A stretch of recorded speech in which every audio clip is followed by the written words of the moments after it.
BBOR Black Box Online Radio, coming to you from West Virginia. BlackBoxNed88 on Instagram for the bonus podcast. And welcome to BBOR, the home of true crime talk radio and your premier destination for unsolved mysteries, criminal psychology, and exploring the dark side of cyberspace. My name is Ned DeHaan, and I am your host, as well as the creator of AstroPsych 400 here on YouTube, and regular contributor to the Zodiac Killer channel. And a great way to support these shows is just by listening to some more content. But you can also go over to Amazon.com and have a look at the book Killer on a White Horse, written by me, Ned DeHaan. It is a novel, murder mystery, inspired by the Zodiac Manson connection, but it is indeed fictional. However, who doesn't love a good mystery? And there is always the Teespring page. Feel free to check out some of the merchandise. And remember, being weird is not a crime. Let the show begin. Okay, hello everybody. Today is Saturday, and welcome to this special weekend episode of Black Box Online Radio. Now, I was prepared to devote a large portion of the weekend discussing and doing multiple responses to a documentary that had aired on Peacock called The Myth of the Zodiac Killer, and I am going to be discussing that on Zodiac Monday. If you're a new listener to this channel, every Monday I do a segment about the Zodiac Killer, and every Wednesday one about Jack the Ripper, Zodiac Monday and Ripper Wednesday, respectively. But there is a much larger piece of news that has captivated everyone's attention, and that is a breakthrough in the Long Island serial killer mystery. And it shows us that the authorities were onto a suspect for a very long time, but a lot of this information had not been made available to the general public. I've talked a lot about the Long Island serial killer on this channel, and for about 2 years I've done episodes frequently. In 2021, I did a series of videos on the Long Island serial killer where I was firstly just exploring the death of Shannon Gilbert, a possible Lisk victim, but then, of course, I had to go through the other victims and their stories. I also did a response to the movie Lost Girls, which was made about the Long Island serial killer case. And in 2022, I added a regular segment to the channel where I was talking about the Long Island serial killer once a week. Before there was Ripper Wednesday, I did the Wednesday show devoted to the Long Island serial killer mystery. But even with all that being said, I want to be very clear that I am not some type of expert on the case. I'm just somebody that reads news articles, watches YouTube videos, documentaries, and movies, as I said with Lost Girls, and is just following the media, following the news, following developments in the story like anybody else. And if you'd like to follow along with all of these true crime discussions, I do invite you to hit the like button and subscribe, but I want to get right into the topic. The Long Island serial killer began operating at some time during the early 90s. The first confirmed victim is the Fire Island Jane Doe, who was murdered in 1996. However, there could be more victims. There could be victims that maybe they think were committed by the Long Island serial killer, and maybe they were by another one. And then there was the Peaches Jane Doe, who was murdered in 1997, along with her infant daughter, who has been referred to as Baby Doe. And Valerie Mack was murdered in 2000, Jessica Taylor was murdered in 2003, and all of these victims were mutilated and dismembered. Their bodies were cut up. Then, for some reason, the Long Island serial killer didn't act for 4 years, from 2003 to 2007. And let's be clear, it's possible that a crime occurred in 2007 in the early months, the murder of Cherry's Jane Doe, when I think there's a very high chance that Cherry's Jane Doe was murdered by the Lisk. But as far as anything official, she is listed as an unconfirmed victim, and her body was also mutilated, and part of her remains were found in a suitcase. Then, in 2007, this begins the start of the Gilgo 4 murders, and that is what a lot of the news articles were talking about. When I woke up this morning, I just received a bunch of messages from people. My phone was almost blowing up, and they're just saying, did you see the news about the Long Island serial killer? Did you see the news about this breakthrough in the case that a suspect has been arrested and named publicly? But I mean, the early news articles that I read refer to the killer as the Gilgo Beach Killer. And we have this name because of the Gilgo Four, that four victims were found on Gilgo Beach in Long Island, and the first one was Maureen Brainard-Barnes, the first one who was murdered, and then Melissa Bartolome, and then Megan Waterman, and finally Amber Lynn Costello. Now, Melissa Bartolome was the first victim that was found, and this is the famous story of at least two of the victims were found in burlap, and they were they referred to as the Gilgo Four, but they were not mutilated. And let's get right to the news development. The suspect that has been arrested is named Rex Heuermann, and he is either 59 or 60 years old, late 50s, early 60s, at the turn of that age bracket. And he is an architect, someone who seems like perhaps someone who actually did lead a double life that was very murderous.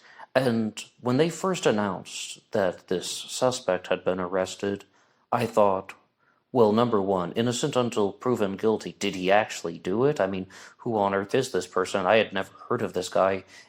Even yesterday, I didn't know the name Rex Heuermann.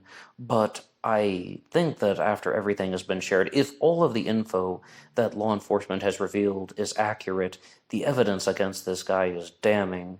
And to help us out, I'm going to go to an article from New Jersey 12 News, and this is one that I thought was actually rather well done, or at the very least it captivated my attention, and it's called Gilgo Beach Suspect Charged with Murder. Commissioner Harrison calls him a demon that walks among us, and it was written by Krista McNally, and I'm just citing the source.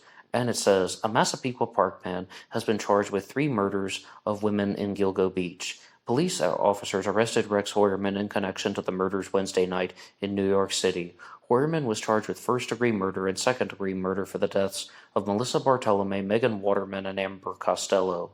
And as previously stated, those were all victims of the Gilgo Four, and they were also strangled, but their bodies were not mutilated, so that raises questions about a lot of the other victims in this case, of all the ones that I've listed, as well as other possible victims, such as the Asian male doe, and he's referred to by several different names.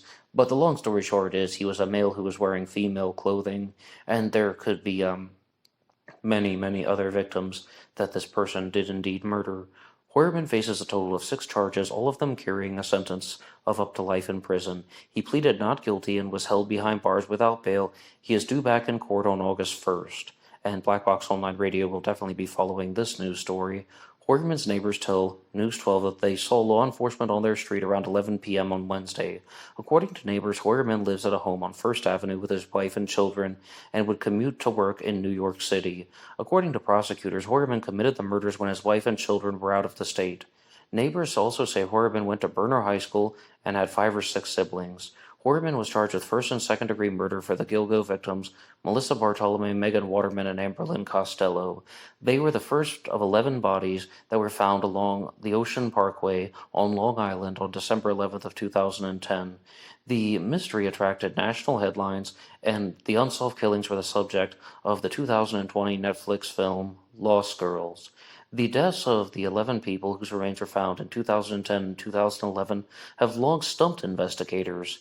Most of the victims were young women who had been sex workers, and several of the bodies were found near Gilgo Beach. John Ray, the attorney for Gilgo Beach murder victims Jessica Taylor and Shannon Gilbert, spoke to the news before giving a side of the story. On May 9th of 2011, then Suffolk District Attorney Thomas Spada released details regarding the remains found on Ocean Parkway. Current Suffolk District Attorney Anthony Ray Tierney says the investigation into Heuermann ended early because investigators felt the suspect was too much of a danger to society. They say he was incessantly looking up the victims and their family members. Okay, and I have a lot of comments to share about all of that, but firstly, as previously stated, there was a cluster of activity that happened before 2007 and a cluster of activity that happened after 2007. And yes, they found this serial killer graveyard. But the point that I always say in all of the episodes that I've done about the Long Island serial killer is that the authorities knew for years that a serial killer was operating. They just didn't know to this extent.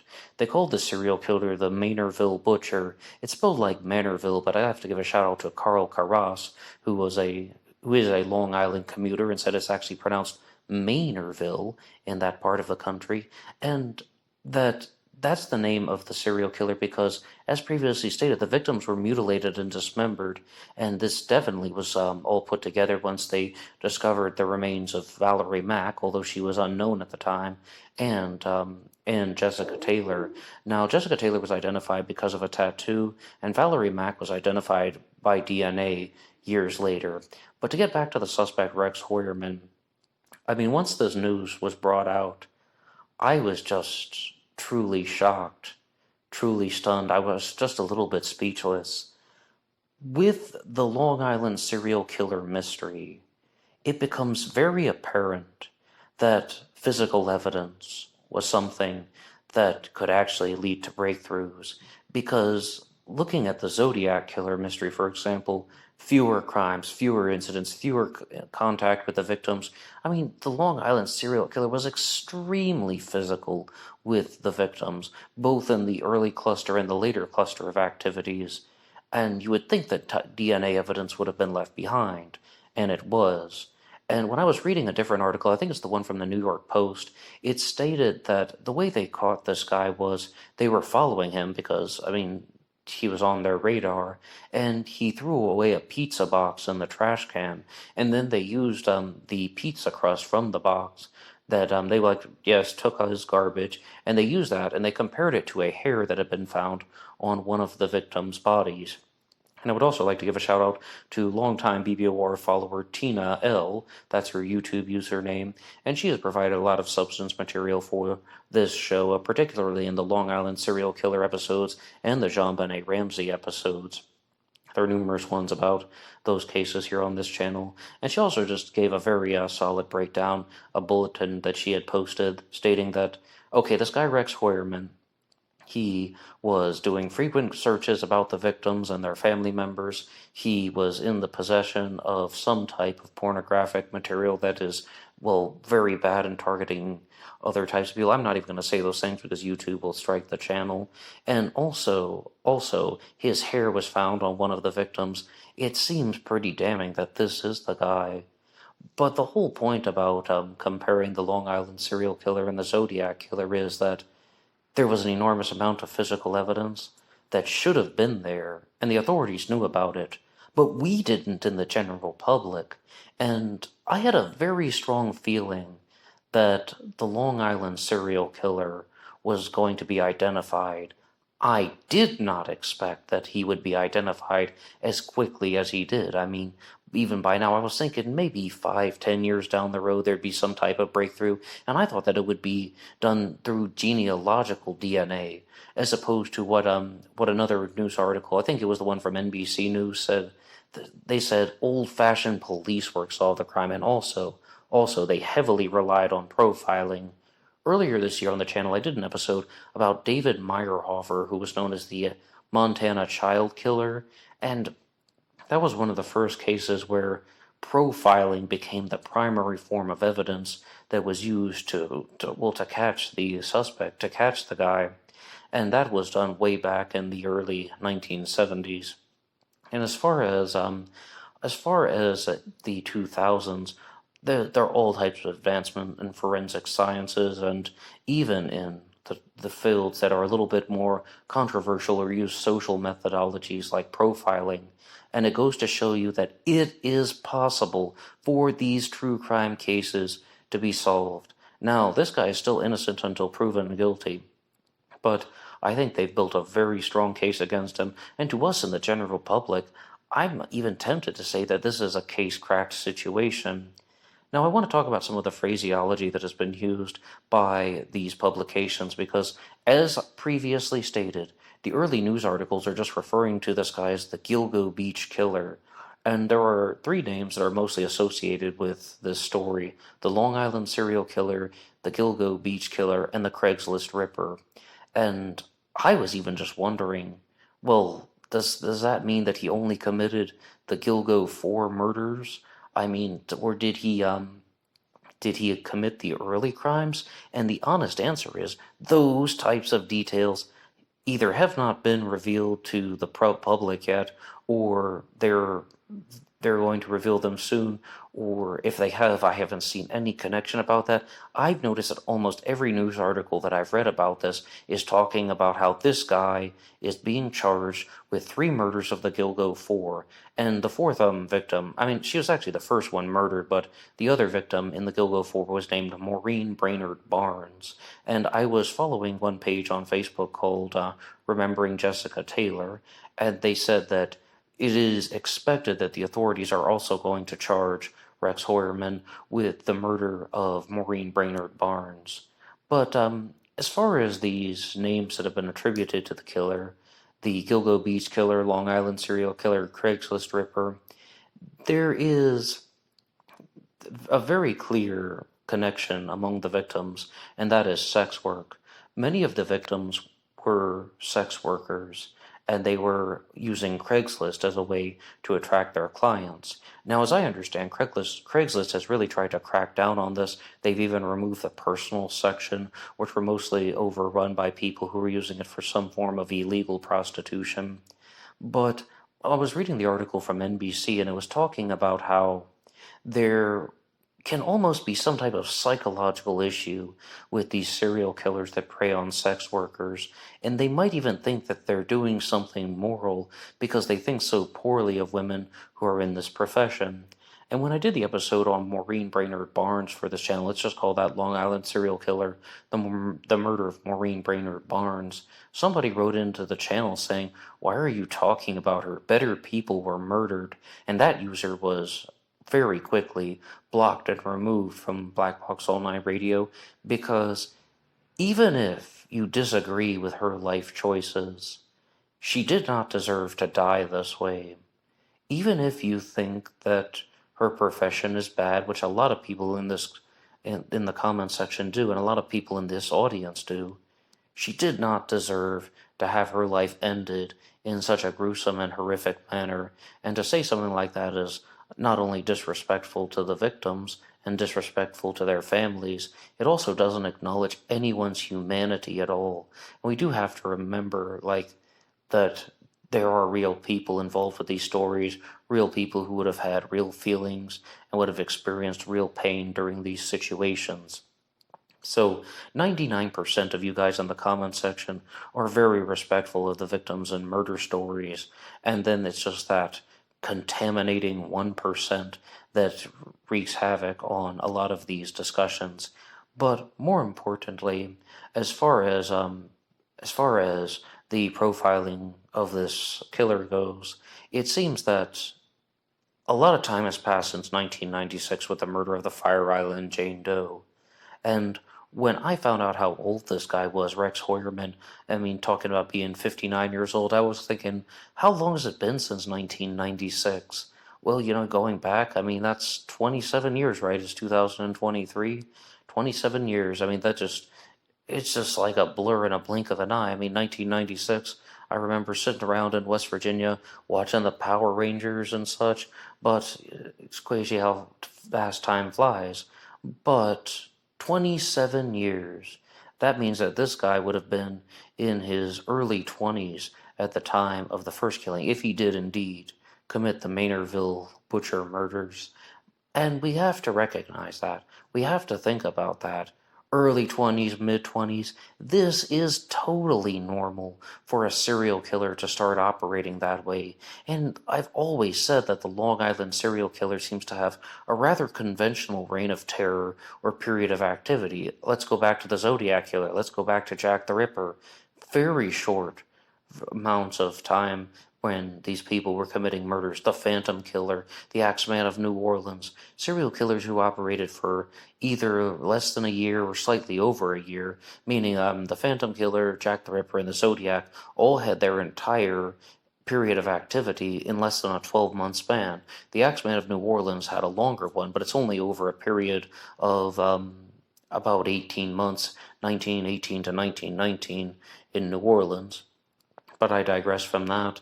And I think that this is very typical of serial killer behavior, what the Long Island serial killer did. So you have some guy who could have started committing murders as early as 1996 and then moving on into strangulation, no longer dismembering the victims' bodies, but then going to strangulation. And I just think that there are so many explanations as to why that could have happened. Number one, he was a lot older then. I mean, we're going 2007, 2000 to 2010. I, I mean, he would firstly be in his early to mid 30s then, and he perhaps had a little bit less energy. And a theory that I could share with you, and it's not even one I would endorse, is that, okay, there's this period of inactivity for the Long Island serial killer from 2003 to 2007. Then the Long Island serial killer murders Cherry's Jane Doe, tries to dismember her body, and is just so bothered by like how tiring it is for him, and it becomes such a grueling process that that same year he murdered Maureen Brainard-Barnes by strangulation because it was just easier, and decided that he no longer had to go through some vicious thing. It was impractical.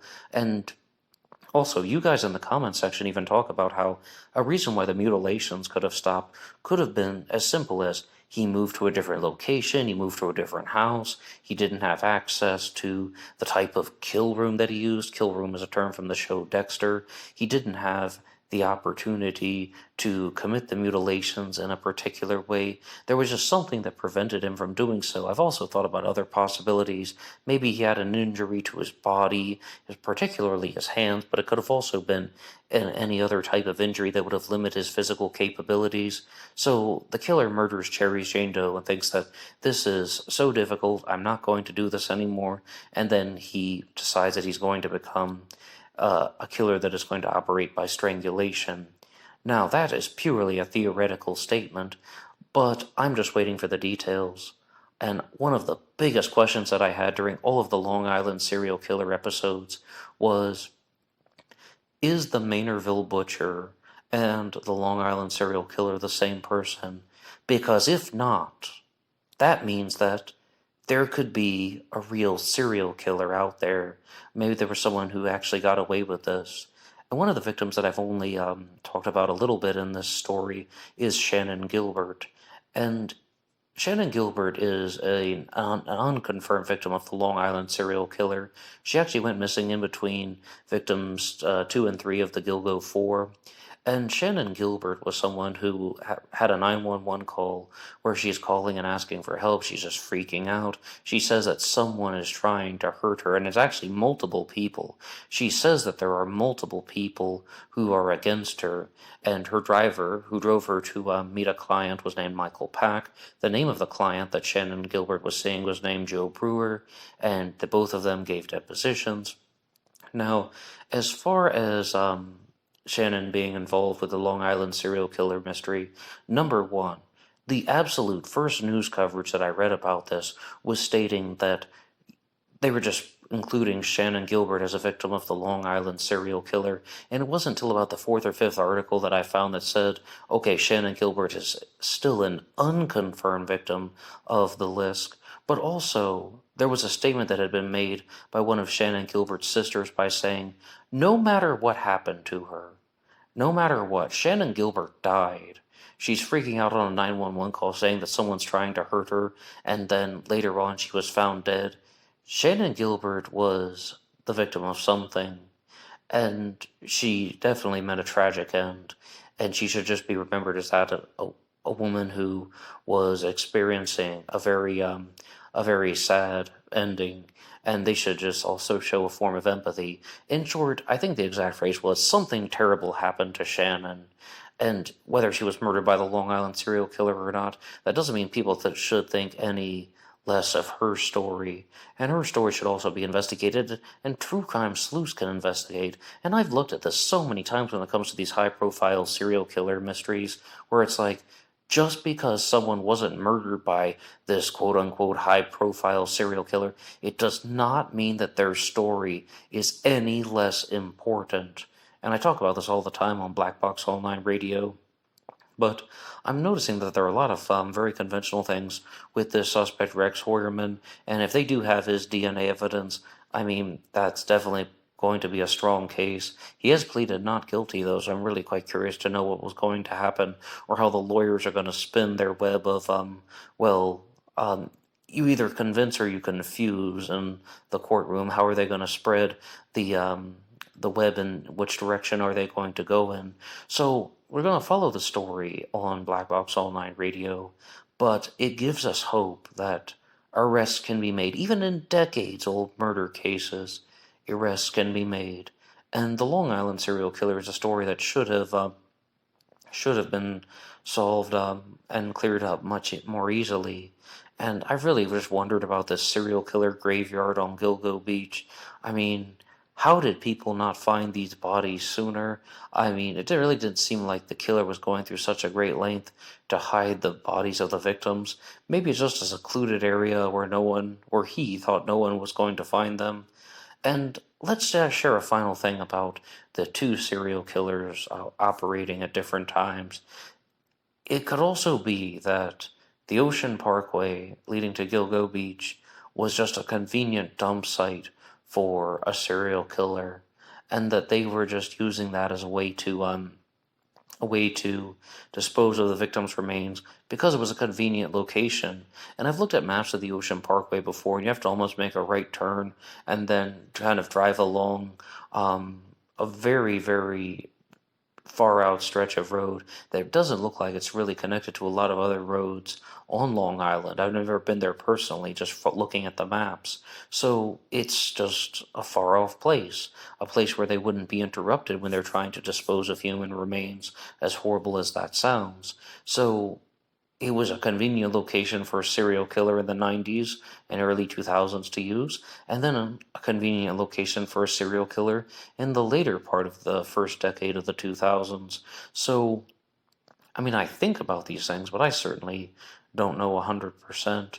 However, I think a lot of things match up with this suspect Rex Heuermann. I talked about how his age and how I thought that was consistent with serial killers.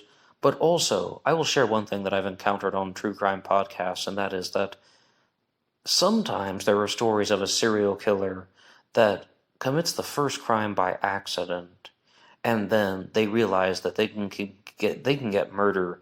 They can commit murder and get away with it. And by accident, I mean, maybe they weren't intentionally trying to kill the person. They were just trying to, just fight them, or maybe they were trying to hurt them, and they didn't realize that they were going to die from their injuries. So that is a reason why they chose to become a serial killer. They felt the exhilaration of murdering someone. They didn't get caught. It fueled their own excitement. It fueled the dopamine surges in their brain, and they decided to keep doing that. And I've even heard the story of Richard Kuklinski, the Iceman, who murdered a teenager when he was 15 years old himself with a broomstick. But that would be an example of someone who murdered someone not planning to kill them, and then went on to commit many other murders. But a lot of the stories of Richard Kuklinski are most likely exaggerated on his own part. Now, as far as Rex Heuermann, I'm really tempted to say that I think he did it. But we have to wait. And I'll also share a final note with you guys. You know that I'm open to multiple theories in Jack the Ripper and the Zodiac Killer. I've heavily explored the multiple killers theory options in both of those cases. But with the Long Island serial killer, I've mostly stood by a single killer theory. I am absolutely curious about the Maynardville Butcher and the Lisk being two different people, but I've mostly stood by a single killer theory because the only thing you need to explain is, why did someone change the way they were committing the murders? And it really is just about the actions of the killer that make us think that they were different. If all the victims had been strangled, then I don't think we would have these types of discussions and these types of conversations. There could have been a reason why this killer did it. But yes, August 1st, Rex Heuermann will be back in court. They have his DNA. A hair was found on one of the victims' bodies. He's been charged with 3 murders and most likely will be charged with a 4th. It seems like at the very least, They found the man who caught the Gilgo 4, someone who was a pervert and just putting on the facade of being a hardworking architect. Well, if you guys have any comments at all, you can put your ideas in the comment section down below. I would love to read your messages. Anybody can write the show at BlackBoxOnlineRadio at AOL.com. You can also get me on Facebook. My personal Facebook is in the description box. That's how a lot of you guys contacted me and shared the news. And there is always BlackBoxNid88 over on Instagram. And I will see you there. Until next time.